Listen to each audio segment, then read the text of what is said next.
आज की इस वीडियो लेक्चर में हम मोशन यानी गति चैप्टर के बारे में चर्चा करेंगे। देखिए फिजिक्स का हम एक सीरीज चलाएंगे जो साइंस के अंतर्गत आता है। देखिए जीएस में एक साइंस का पार्ट आता है, एक विदाउट साइंस का पार्ट आता है। साइंस में आप पढ़ते हैं फिजिक्स, केमिस्ट्री एंड बायोलॉजी, उसके साथ बॉटनी भी पढ़ते हैं। लेकिन जब आप विदाउट साइंस पढ़ते हैं तो उसके अंतर्गत हिस्ट्री आ जाता है, पॉलिटी आ जाता है, इकोनॉमिक्स आ जाता है, करंट अफेयर्स, स्टैटिक इत्यादि चीज़ें आ जाती हैं जो विदाउट साइंस के अंतर्गत आता है। लेकिन आज की इस वीडियो में हम साइंस वाला जो पार्ट है उसे कवर अप करेंगे, यानी फिजिक्स को पढ़ाएंगे। हम एक सीरीज चलाएंगे, यानी फिजिक्स के अंतर्गत जितने जितने चैप्टर रहेंगे इम्पोर्टेंट चैप्टर उसे कवर अप करेंगे। तो ध्यान से पढ़ते रहेंगे तो लगभग साइंस में मान के चलिए, मान लीजिए 25 क्वेश्चन आ रहा है जीएस का, तो साइंस में यदि 10 या 11 क्वेश्चन आ रहा है physics, chemistry, biology and botany को मिलाकर, तो हमारा जितना भी लेक्चर रहेगा आप देखेंगे तो पूरा ही कंप्लीट हो जाएगा। चलिए शुरू करते हैं। ये पहला जो हमारा चैप्टर रहेगा वो रहेगा गति का चैप्टर, यानी मोशन का चैप्टर। गति कहते किसे हैं? जब हमने हेडिंग को लिखा यानी चैप्टर का नाम लिखा गति और वही नहीं जाना तो हम आगे जान ही नहीं पाएंगे। तो समझिए गति कहते किसे हैं। गति उसे बोला जाता है किसी वस्तु में समय के सापेक्ष परिवर्तन। जब समय के साथ परिवर्तन देखा जाता है उसे गति कहते हैं। जैसे आप समझिए वह दौड़ रहा है, रेलगाड़ी चल रही है, एक बिंदु से दूसरे बिंदु तक क्या हो रहा है, परिवर्तन देखा जा रहा है। वो दौड़ रहा है तो क्या हो रहा है, उसके समय के साथ परिवर्तन हो रहा है। वो पहले यहाँ था, कुछ देर बाद वहाँ हुआ। किस अवस्था में था? गति की अवस्था में था, मोशन की अवस्था में था। तो समय के रेस्पेक्ट में, टाइम के रेस्पेक्ट में जो चेंज हुआ तो वो क्या कहलाया? मोशन कहलाया। यानी समय के सापेक्ष परिवर्तन को गति कहते हैं। अब गति चैप्टर में कुछ मुख्य मुख्य बिंदु आ जाते हैं, जैसे दूरी किसे कहते हैं, विस्थापन किसे कहते हैं, त्वरण किसे कहते हैं। तो इन मुख्य इंपॉर्टेंट बिंदुओं को, ये जो पहली हेडिंग है वो हम दूरी को आपको बताएंगे। देखिए दूरी किसे कहेंगे? एक बिंदु से दूसरे बिंदु के बीच की लंबाई को दूरी कहते हैं। जैसे आप समझिए, अभी आप मान लीजिए कहीं पर भी होंगे, अपने घर पर होंगे, तो वहां से लेकर दिल्ली तक के बीच की लंबाई जो हो जाएगी वो हमारी क्या कहलाएगी? दूरी कहलाएगी। अभी आप जहाँ पर होंगे, मान लीजिए अभी आप मुंबई में हैं, तो मुंबई से कलकत्ता के बीच की जो लंबाई हो जाएगी वो क्या कहलाएगी? दूरी कहलाएगी। मतलब एक बिंदु से दूसरे बिंदु के बीच की लंबाई को हम क्या कहते हैं? डिस्टेंस यानी दूरी कहते हैं। देखिएगा, कोई व्यक्ति ए बिंदु पर है और वो बी बिंदु पर गया, तो जो टोटल लंबाई तय किया वो क्या कहलाएगी? हमारी दूरी यानी डिस्टेंस कहलाएगी। अब दूरी में कुछ मुख्य इंपॉर्टेंट फैक्टर आते हैं। क्या क्या आते हैं? पूछता है दूरी कौन सी राशि है, तो दूरी एक अदिश राशि है। अभी समझाएंगे अदिश राशि और सदिश राशि किसे कहते हैं। तो दूरी कौन सी राशि हो जाएगी? अदिश राशि हो जाएगी। दूरी हमेशा धनात्मक होती है, यानी पॉजिटिव होगी, धनात्मक होती है। दूरी ना तो ऋणात्मक होगी ना ही शून्य होगी, केवल दूरी धनात्मक होती है। क्यों होती है? क्योंकि जब आप एक बिंदु से दूसरे बिंदु तक जाते हैं तो लंबाई को तय करते हैं, लेंथ को तय करते हैं। तो जो लेंथ बताता है एक बिंदु से दूसरे बिंदु के बीच, तो पॉजिटिव ही बताएगा। इसीलिए दूरी क्या होती है? हमेशा धनात्मक होती है।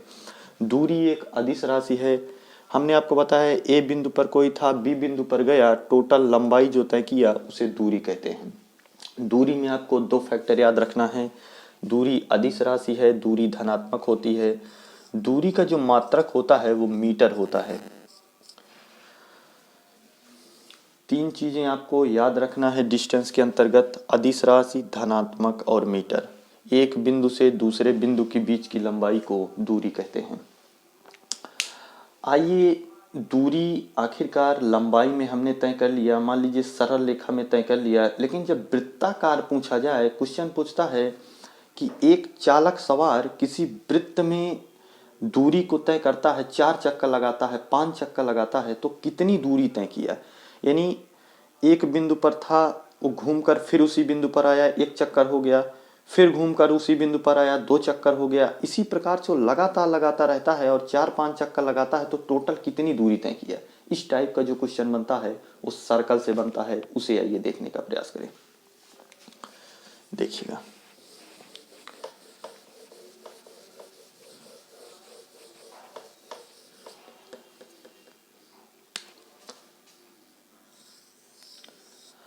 हमने एक वृत्त बनाया, वृत्त का ये हो जाएगा केंद्र, और यहाँ पर मान लीजिए कोई वस्तु है और वो इसी वृत्त के इर्द गिर्द घूम रही है। जितना घूमेगी वो इसके परिधि के बराबर टोटल लंबाई यानी दूरी को तय करेगी। जितनी बार घूमेगी उतनी ही परिधि के बराबर लंबाई तय करेगी। तो वृत्त का जो परिधि होता है वो कितना होता है, 2 पाई आर के। वृत्त की परिधि जो होता है वो 2 पाई आर के होता है, और एक चक्कर जब लगाता है तो n बराबर जितने चक्कर लगाएगा उतने से हम गुणा कर देंगे। देखिए कैसे, मान लीजिए हमने लिखा है 2 पाई आर, और पाई की जो वैल्यू होती है वो 22/7 होती है। एक एक मुख्य बिंदुओं को आप समझते जाइए। जैसे हमने लिखा कि वृत्त में मुख्य रूप से केंद्र होता है, और जब वस्तु किसी केंद्र के परितः चक्कर लगाती है तो कितनी दूरी तय करती है, ये एग्जाम में पूछा जाता है। तो मान लीजिए यहाँ पर था और फिर से घूमकर उसी बिंदु पर चला आया, तो कितने चक्कर तय किया, 1 चक्कर तय किया, n बराबर 1। फिर से घूमा, दो बार घूमा मान लीजिए, तो उसने 2 चक्कर लगाए। 3 बार घूमा तो 3 चक्कर लगाए। 4 बार घूमा तो 4 चक्कर लगाया।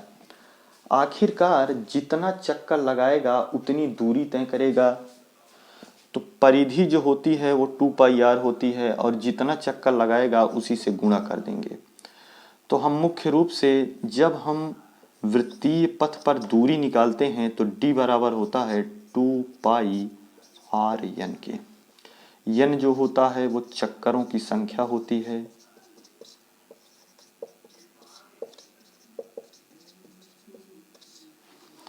पाई का मान हमने बताया आपको वैल्यू 22/7 के होता है।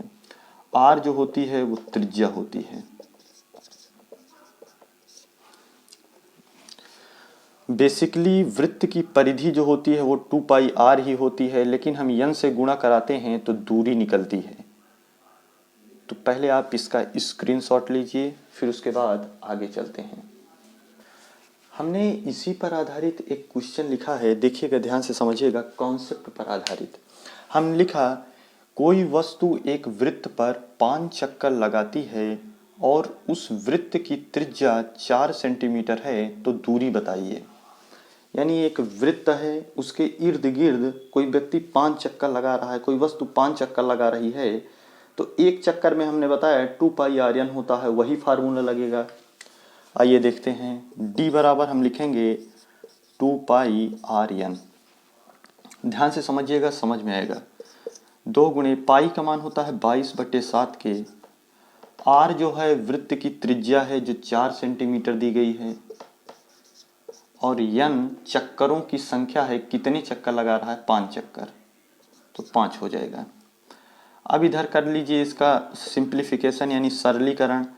तो 22 दूना 44, 5 चौका 20, 44 गुणे 20/7 के, 0 22 चौक 88 के, 4 दूना 8 और 4 दूना 8 के, ये आ जाएगा 880/7 के। और भी काट सकते हैं तो हम इतना ही लिख लेते हैं, इतने मीटर की दूरी। और भी इसे सिंप्लीफाई कर सकते हैं, जो ऑप्शन में आपके दिया रहे लगभग इतने के आ जाएगा। तो 880/7 मीटर ये हमारी क्या निकल के चली आई, दूरी निकल के चली आई। हमने ये क्वेश्चन अपने मन से बनाया था। आप जो है बुक में फाइंड आउट करिए इसी तरीके का क्वेश्चन और लगाने का प्रयास करिए। जो ऑप्शन रहेगा वो इसी टाइप के दिए रहेंगे यदि आप कॉन्सेप्ट के थ्रू लगाएंगे। जैसे हमने आपको बताया कि 2 पाई आर n, कहीं कहीं पाई का मान नहीं रखते हैं। जैसे यहाँ पर हमने पाई की वैल्यू रख दिया 22/7, और यहाँ पर पाई की वैल्यू नहीं रखेंगे यही 22/7 को, तो यही आंसर कितना आएगा देखिएगा। 2 पाई आर का मान हम रख देंगे 4, और n 5 चक्कर लगा रहा है, तो 5 चौका 20 दूनी 40 पाई। ये हमारी टोटल दूरी निकल के चली आई। दूरी का मात्रक जो होता है मीटर होता है, इसीलिए हम हमेशा मीटर ही लिखते हैं। तो इसी टाइप के क्वेश्चन आप अपनी बुक में फाइंड आउट करिए, लगाइए। ये एक महत्वपूर्ण क्वेश्चन था एग्जाम के दृष्टिकोण से। अगला जो कॉन्सेप्ट है हम उसे बताने जा रहे हैं। हमने लिखा है विस्थापन यानी डिस्प्लेसमेंट। देखिए विस्थापन किसे कहते हैं, ध्यान से समझिएगा। एक बिंदु से दूसरे बिंदु के बीच की जो न्यूनतम दूरी होगी उसे ही विस्थापन बोला जाता है। मान लीजिए आप यहाँ से दिल्ली के लिए रवाना हुए और यहाँ से दिल्ली के बीच में जो डिस्टेंस होगी, मान लीजिए 500 किलोमीटर है, 600 किलोमीटर है, तो वही डिस्टेंस यदि हम 60 कट रास्ते से चले जाएं तो क्या हो जाएगा, हमारा विस्थापन हो जाएगा। यानी एक बिंदु से दूसरे बिंदु के बीच न्यूनतम दूरी को विस्थापन कहते हैं। देखिएगा, ध्यान से समझिएगा।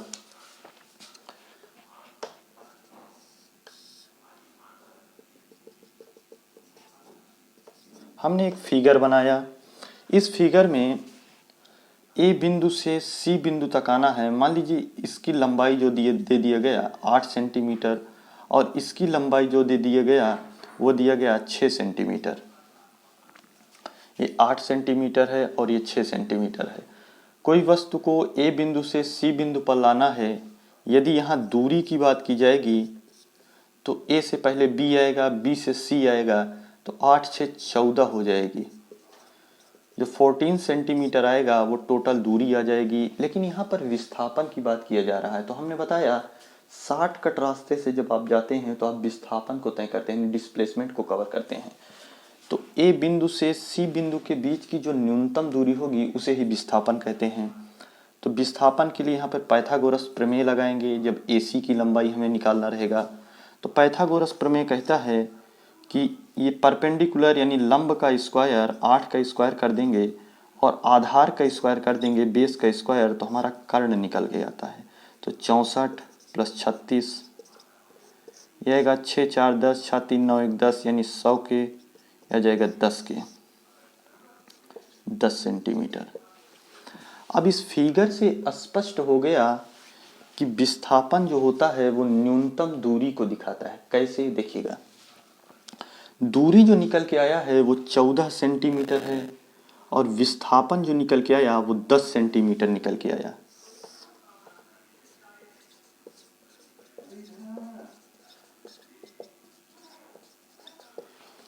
देखिए, दूरी जो हुआ वो 14 सेंटीमीटर हुआ लेकिन विस्थापन 10 सेंटीमीटर हुआ। क्यों हुआ? क्योंकि विस्थापन 60 कट रास्ते को दिखाता है, न्यूनतम दूरी को दिखाता है। विस्थापन में 2-3 फैक्टर हैं, उसे आपको याद रखना है। विस्थापन एक सदिश राशि है। विस्थापन का जो मात्रक होता है वो मीटर ही होता है क्योंकि लंबाई को प्रदर्शित कर रहा है। तीसरा आपको याद रखना है, विस्थापन एक सदिश राशि है, विस्थापन का मात्रक मीटर होता है। तीसरा जो पॉइंट है, विस्थापन धनात्मक भी हो सकता है, ऋणात्मक भी हो सकता है और शून्य भी हो सकता है। क्यों हो सकता है? क्योंकि विस्थापन दूरी से छोटा ही होता है या तो बराबर होता है।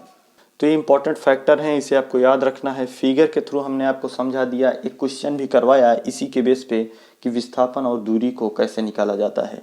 इस फिगर से जनरली एग्जाम में भर भर के क्वेश्चन आते हैं। रेलवे NTPC हो गया, ग्रुप D हो गया। तो आप विस्थापन को ध्यान से समझिए, इसे याद कर लीजिए ताकि आप भूलें नहीं।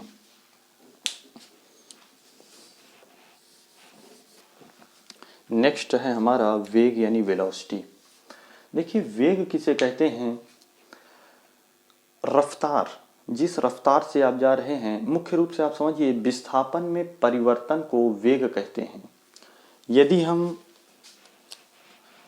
विस्थापन में परिवर्तन कर दें, विस्थापन में परिवर्तन की दर को वेग कहते हैं, यानी वेग को हम v से डिनोट करेंगे। v बराबर हो जाएगा विस्थापन में चेंज। अभी समझा रहे हैं, केवल आप देखते जाइए, अपने आप आएगा। विस्थापन में परिवर्तन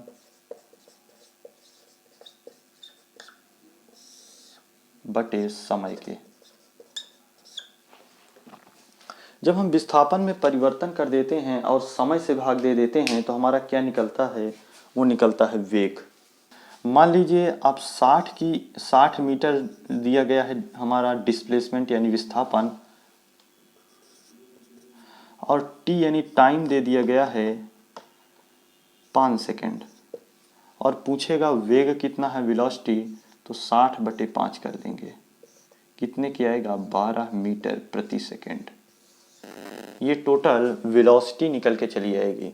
तो आप बात केवल ध्यान से समझिए, विस्थापन परिवर्तन की दर को वेग कहते हैं। दर का क्या मतलब होता है? समय से किसी चीज में भाग दे देना दर कहलाता है। देखिएगा, जब हम विस्थापन को समय से भाग दिए तब वेग निकल गया।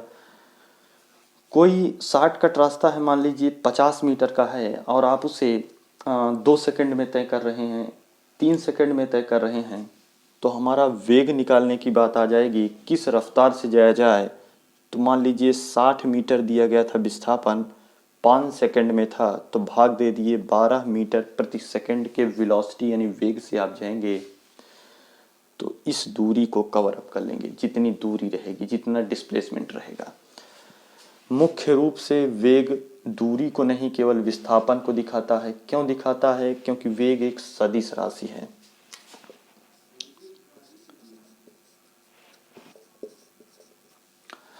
आखिरकार सदिश राशि और अदिश राशि किसे कहते हैं, आइए समझ लेते हैं। वैसे एक चैप्टर है सदिश राशि एंड अदिश राशि का, यानी वेक्टर एंड स्केलर क्वांटिटी का।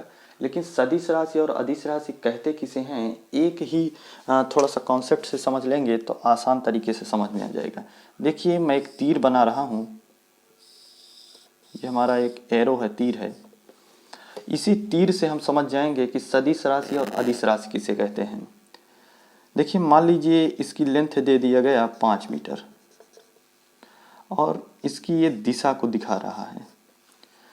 जब इसे कहते हैं परिमाण, यानी कितनी दूर पे है उसकी लेंथ दिखा रहा है, तो परिमाण हो गया। परिमाण के साथ साथ दिशा भी है तो हो जाएगा सदिश, यानी परिमाण प्लस दिशा, तो क्या कहलाएगा? वो सदिश कहलाएगा। लेकिन केवल परिमाण हुआ तो क्या हो जाएगा? अदिश हो जाएगा। केवल परिमाण,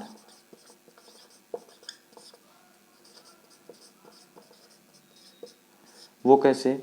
यहाँ पे जब हम तीर को हटा देंगे, केवल परिमाण को दिखा रहा है कि एक बिंदु से दूसरे बिंदु के बीच की लंबाई को दूरी कहते हैं। जब हम पहली हेडिंग आपको पढ़ाए थे दूरी को, तो बताया था एक बिंदु से दूसरे बिंदु के बीच की जो लंबाई होगी उसे ही दूरी कहेंगे। तो मान लीजिए 5 मीटर यहाँ तक है, ए है, या मान लीजिए ये बी है। एक बिंदु से दूसरे बिंदु के बीच जो लंबाई है 5 मीटर, केवल परिमाण को दिखा रहा है। तो जब परिमाण को दिखाएगा केवल, तो अदिश राशि हो जाएगी, और परिमाण के साथ साथ दिशा को भी दिखाएगा तो सदिश राशि हो जाएगी। विस्थापन सदिश राशि है। क्यों? क्योंकि शॉर्टकट रास्ते जाने के लिए हमें क्या जरूरत होती है? एक दिशा की जरूरत होती है। तो विस्थापन एक सदिश राशि है।